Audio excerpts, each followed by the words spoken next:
Des frappes contre le plus important site de gaz naturel liquéfié au monde ont causé une onde de choc. L'Iran a provoqué des dégâts considérables ce matin en visant l'unité de production de Ras Laffan dans le nord du Qatar. Cette attaque est la réponse des gardiens de la révolution aux frappes israéliennes qui avaient visé la veille des installations gazières majeures de l'Iran. Les détails tout de suite avec Clément Diroma. Une partie du plus grand champ gazier au monde en flammes. Le site iranien de South Pars et ses environs ont été touchés ce mercredi par des frappes israéliennes.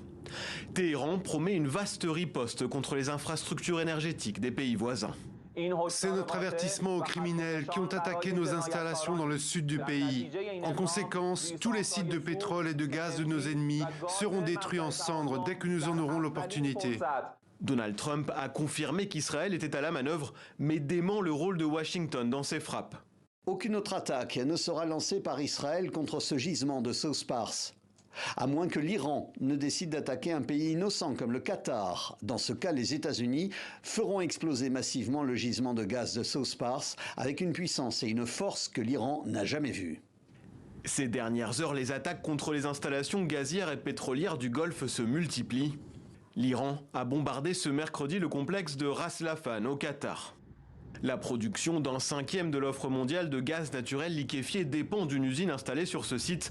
Téhéran a aussi lancé plusieurs... Il y a un petit incident sur ce sujet que nous découvrirons peut-être un peu plus tard, mais on va revenir avec vous, Slimane Zegudur, pour mieux comprendre cette escalade, cette série d'attaques et de contre-attaques contre des installations gazières majeures dans la région. D'après vous, c'est un tournant dans la guerre, mais c'est surtout, ça marque une nouvelle nature de cette guerre. Oui, et l'échelle aussi du problème, parce que jusqu'ici, Israël taper sur l'Iran pour affaiblir le régime et les décapiter, en tuant ses dirigeants politiques et militaires, et même le guide suprême, en attaquant ses bases militaires, ses bases logistiques, ses sites de lancement de missiles.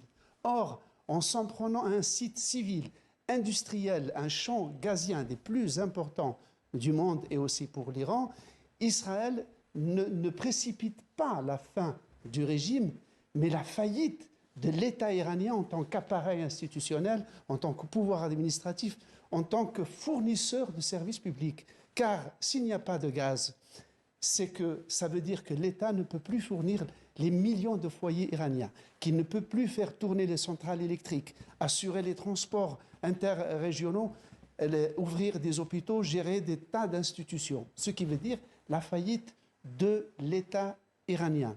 Or, un écroulement de l'État iranien serait une catastrophe pour tout le monde. Pourquoi? Parce qu'en absence de l'État, c'est un État multiethnique où il existe beaucoup de sécessions, de mouvements de sécession, kurdes, arabes, balouches. Donc cela pourrait déboucher sur une guerre civile, dans tous les cas, sur une instabilité générale qui ne peut que contaminer les pays alentours, qui eux-mêmes ont une constitution multiethnique et plurireligieuse. Ce serait donc un désastre pour tout le monde. Par ailleurs, ces attaques de champs pétroliers et gaziers font craindre une escalade qui pourrait devenir totalement incontrôlable par quiconque. Car en 3 semaines, ce conflit a chamboulé les champs énergétiques mondiaux et fait bondir les prix du pétrole et du gaz, et ce n'est qu'un début.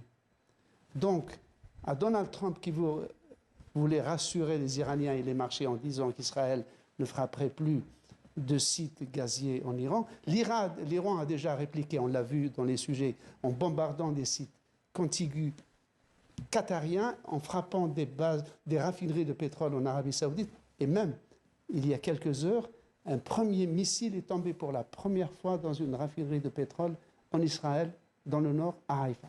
Merci beaucoup, Slimane Zegudur, pour cet éclairage.